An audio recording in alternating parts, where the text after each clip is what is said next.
Olá, eu sou a Valquíria Pidion, consultora de negócios e imóveis na Flórida. Nesse episódio da série Empreendendo nos Estados Unidos, eu vou falar sobre os cuidados necessários ao escolher que tipo de negócio você vai ter aqui. Um dos grandes erros e motivos pelos quais alguns empreendedores estrangeiros têm a sua iniciativa fracassada aqui nos Estados Unidos está justamente na escolha do tipo do negócio. Um desses erros é o de se basear no que funciona em seu país e achar que nos Estados Unidos é a mesma coisa. O que dá certo em um país não necessariamente vai dar certo em outro. A exemplo disso, a maioria das franquias de renome do Brasil acabaram fechando aqui nos Estados Unidos. Algumas marcas famosas, como a Vivenda do Camarão, a Casa do Pão de Queijo, Coco Bambu, entre outras, fecharam.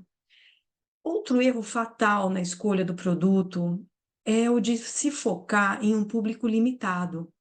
Exemplo disso é o nosso brigadeiro, nosso cafezinho com pão de manteiga, né, de manhã, que a gente adora no Brasil. Aqui nos Estados Unidos, café da manhã, gente, é com ovos e bacon. E os americanos não têm costume de comer brigadeiro nem em festa. Aqui isso não existe. E para sustentar o seu negócio, você tem que ter um produto que a maioria da população utiliza ou consome. O raciocínio é muito simples. Você quer ter um negócio para 5% da população, 95% da população? Pois é, aqui na Flórida, nós brasileiros somos menos de 5% da população.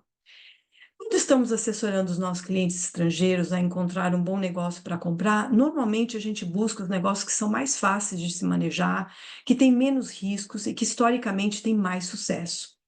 E, ao mesmo tempo, sugerimos evitar algumas outras indústrias também.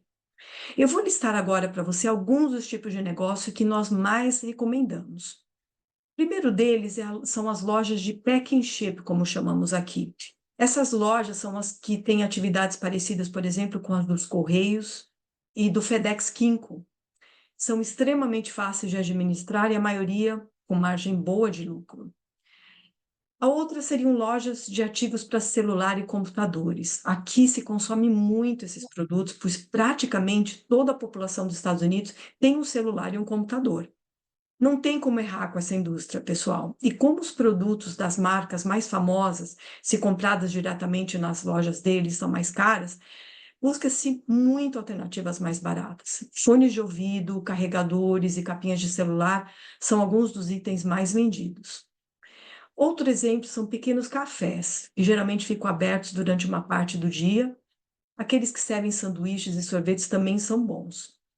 Lavanderias, muito utilizadas aqui nos Estados Unidos, e são as famosas cleaners, como a gente chama aqui.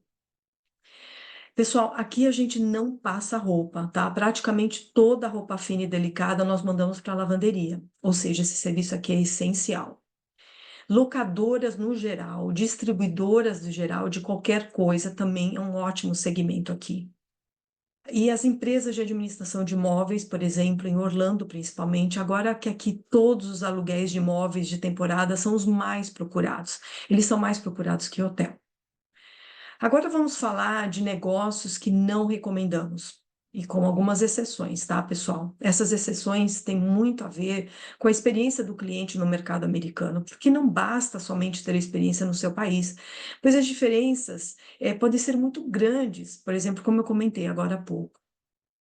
Bem, primeira indústria que não recomendamos são restaurantes. Aqui os custos de aluguel e mão de obra são altos, o que afeta muito a margem de lucros desse tipo de negócio.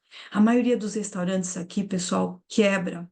Se você não tem escala, por exemplo, maior volume de vendas e estrutura física, é um problema. As melhores opções de restaurantes são sempre as maiores e mais caras.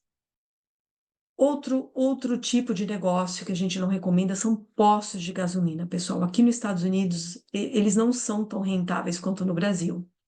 Igual os restaurantes, os aluguéis e mão de obra afetam muito a margem, pois a pessoa tem que vender muitos produtos para compensar os custos e tem que vender mais caro também. E se o posto não estiver localizado em áreas boas, é pior ainda. Postos abaixo de $500.000 aqui normalmente estão mal localizados, por exemplo, em áreas mais pobres e perigosas, tá? Fora isso, você tem que deixar um depósito alto para o fornecedor de gasolina, mínimo de $50.000 no geral, indo até 200 mil em muitos casos. Outro tipo de negócio são empresas de jardinagem, limpezas de piscina e empregados domésticos. Esse tipo de negócio depende muito de mão de obra não especializada, e a maioria aqui que se sujeita a esses trabalhos são imigrantes ilegais. O trabalho é super manual e duro. O dono acaba tendo que fazer esses serviços muitas vezes por causa da dificuldade em conseguir mão de obra e mantê-la também, principalmente na área de jardinagem. A menos que a pessoa tenha dinheiro para comprar uma empresa operação grande, por exemplo, com uma estrutura de staff robusta, com supervisores, vários empregados, não vale a pena ter esses negócios. Negócios desse tipo, que custam de 150 a 200 mil para baixo, têm normalmente esse perfil, tá? Bem, pessoal, esses pontos são alguns dos que discutimos com os nossos clientes na hora de orientá-los. Ao contrário de muitos corretores, nosso interesse não é o só de vender um negócio, tá? Nosso maior interesse é o teu sucesso, porque dele vai depender o nosso sucesso também, ok? Bom, espero que as informações aqui tenham sido úteis e nós vamos nos ver nos próximos episódios. Obrigada.